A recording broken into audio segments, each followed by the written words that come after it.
Nilishika simu bila ya kusema chochote, maana nilihisi nimepigwa na shoti ya umeme.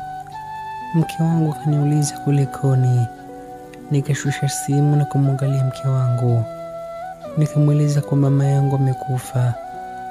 Mke wangu alijaa machozi, maana ni mwepesi wa kulia.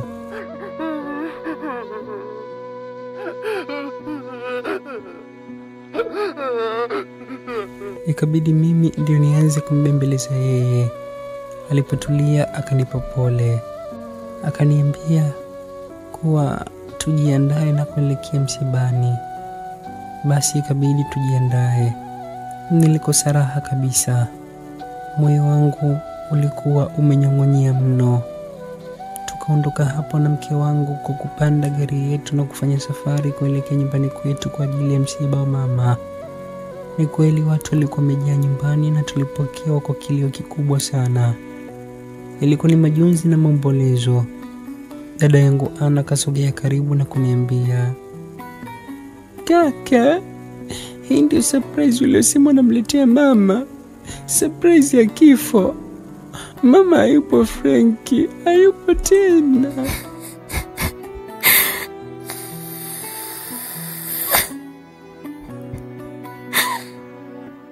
Ana alilia sana.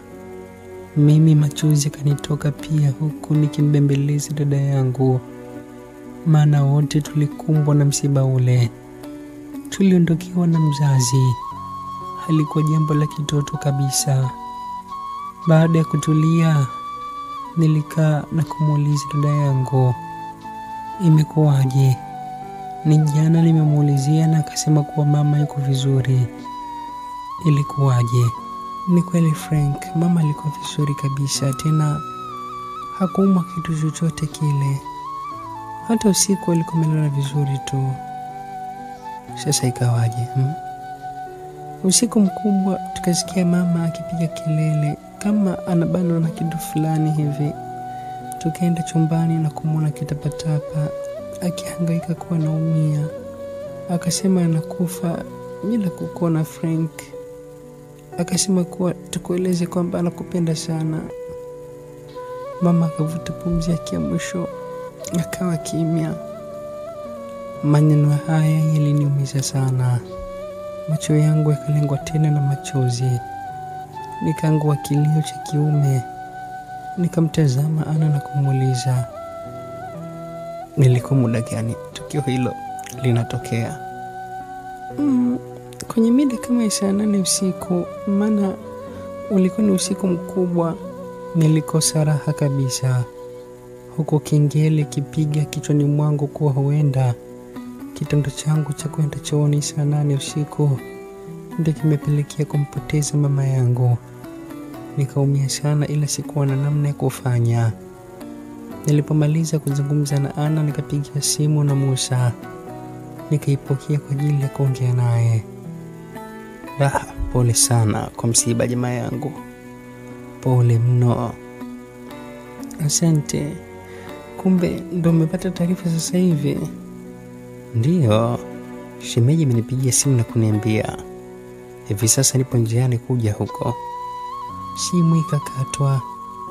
Karibu katika sehemu ya 5 ya Niligeuka Maiti ili niwe tajiri. Mwandishi ama mshika kalamu wa andiko hili ni Atuganile Mwakalile, lakini sauti unayosikiliza ni ya Ibrahim Hussein ikirindima kutoka pande za Simulizi Club. 0743 217 523 ndio codes za kuwasiliana nasi.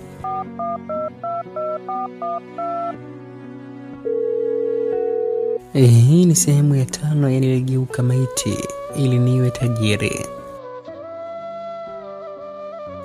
Nikajikuta najiuliza, Doris amepata wapi namba ya Musa?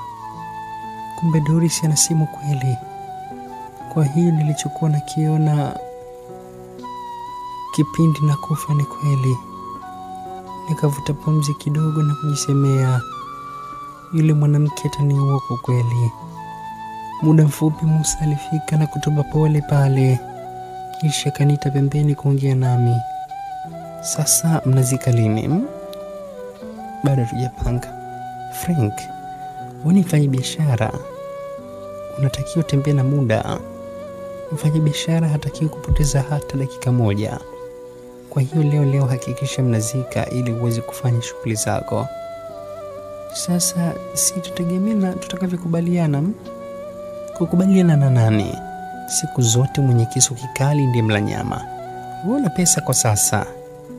Usiwe na itikadi za kimaskini. Itisha kikao hapa na utoe kauli yako moja tu, habari imeisha. Wewe ni kijana wa kiume. Unatakiwa kuwa na sauti. Basi ngoja tuweke kikao ili tujue cha kufanya. Nikaita kikao maana mimi ndiye mtoto wa kwanza wa kiume kwetu. Tulikaa kwa ajili ya kupanga mazishi ya mama. Rafiki yangu Musa naye alikuwepo na kudai kuwa atagharamia gharama za mazishi yote ya mama, huku akidai kwamba si vizuri kuweka msiba. Marehemu anahitaji kupumzika. Pesa ilikuwepo, kwa hivyo mazishi yafanyike. Kila mmoja kwenye kikao alikubaliana na Musa. Kwa hiyo tukaanza taratibu na maandalizi ya mazishi. Tukapanga kwa saa 12 ndio muda wa mazishi. Kweli tulifanikisha. Ilipofika saa 12, mama yangu kipenzi alipumzishwa kwenye nyumba yake ya milele. Tukarudi nyumbani.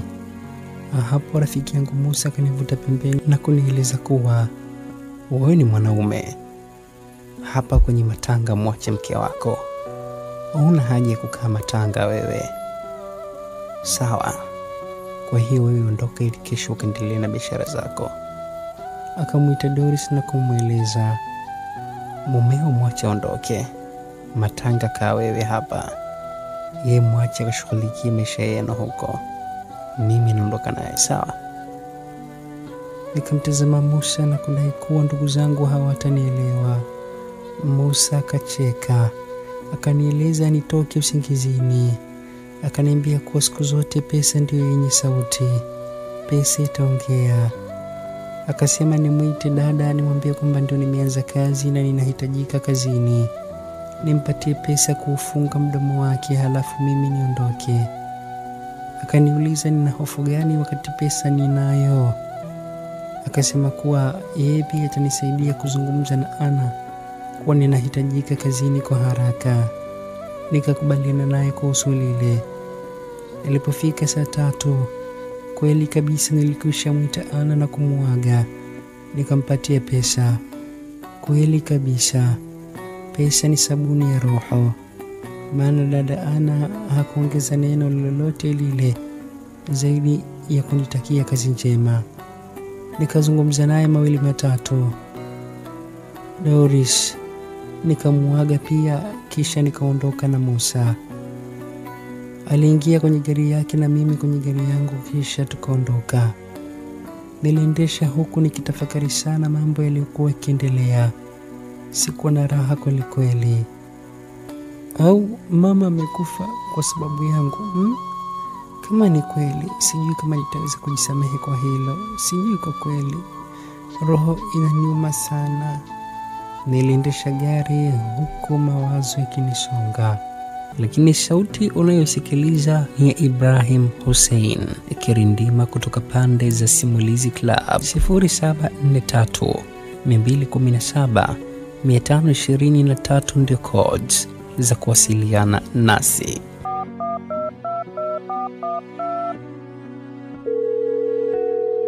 Nilipofika nyumbani nikashuka kwenye gari. Nikashangaa kuwa kumbe Musa alikuwa akinifuatilia kwa nyuma. Naye kashuka kwenye gari yake, nikamkaribisha ndani. Basi aliingia kukaa nami sebuleni huku akiniambia, hongera sana Frank, ndani siku chache kila kitu chako kimebadilika. Hongera mno. Asante kaka mkubwa, ila ndo hivyo tena, nimempoteza mama yangu. Musa akatulia na kusema, matukio kama haya kwa sasa yazoe. Unachotakiwa kuangalia ni mafanikio tu. Hata kwenye Biblia wameandika acha wafu wazikane.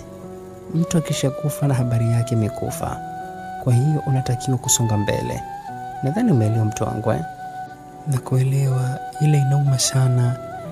Nilitamani mama yangu aone mafanikio yangu. Usijali, anayeona huko alipo. Nimekufuatilia kwa nyuma ili kuhakikisha kuwa unafika salama. Siku ya leo umeipoteza kibiashara, ila kesho focus. Usifikirie jambo lingine lolote lile, bali utajiri kwanza. Mafanikio ni mbele kwa mbele. Sawa, ile samahani, namba za simu za mke wangu umepata wapi? Musa kacheka kidogo na kusema, ndo tuseme umeanza kuwa na wivu. Unahisi natoka na mkeo? Mkeo alichukua namba yangu ile siku tulikupeleka kwa mzee Matokeo, ndio maana leo akanipigia simu. Oh, sawa. Basi Musa kaniaga na kuondoka zake. Nikaingia chumbani kulala. Kwa kweli sikupata usingizi.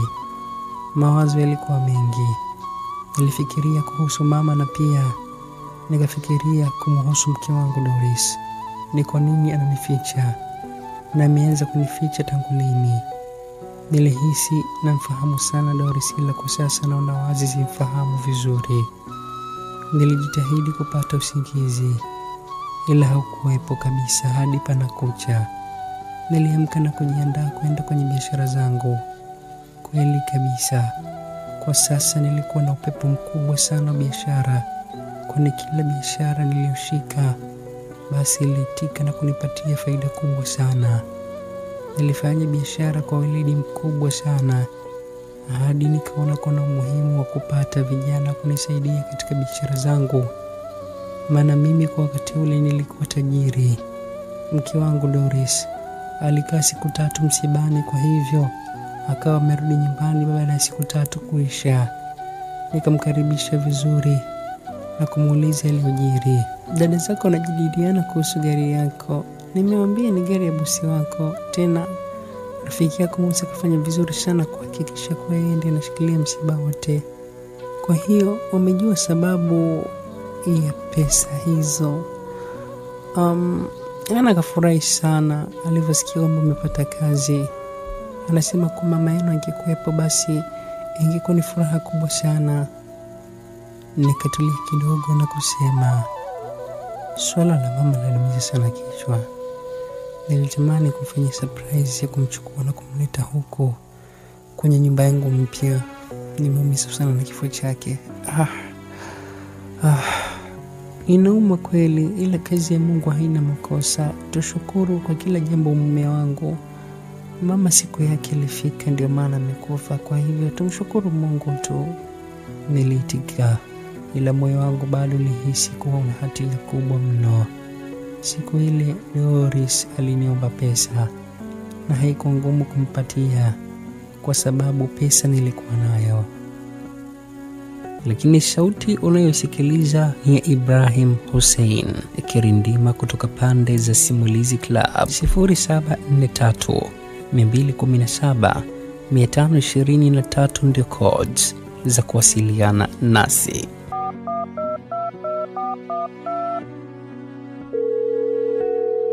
Alisema kwamba anahitaji kwenda kushughulikia suala la uzazi.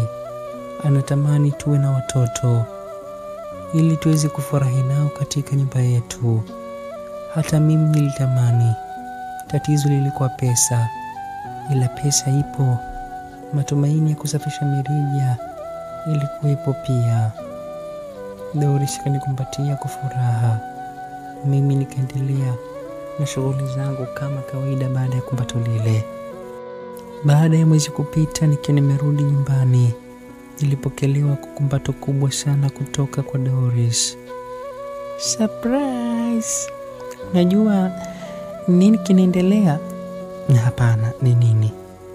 Nina mimba, nimeenda kupima. Nimeambiwa kwa mimi mjamzito. Kwa hiyo sasa mume wangu, sisi ni wazazi watarajiwa kwa sasa. Tulikumbatiana kwa furaha sana, maana kile ni kitu ambacho tulikihitaji kwa kipindi kirefu. Mke wangu kanionyesha majibu ya vipimo ili nijihakikishie. Nikashika tumbo lake. nikazungumza kidogo na mwanangu. Nafahamu ni mdogo, ila alitambua tu uwepo wangu. Kwa kweli ilikuwa ni siku ya furaha. Hadi tunaenda kulala, bado tulikuwa ni wenye furaha. Usiku nikashtushwa na kengele simu yangu. Nikagundua kuwa leo ni Jumanne. Basi nikainuka na kwenda chooni kama nilivyoambiwa na mzee Matokeo. Nikiwa chooni, nikamsikia Doris akipiga makelele. Alisikika akilia kwa maumivu makali sana. Nini kilijiri? Usikose sehemu ya 6.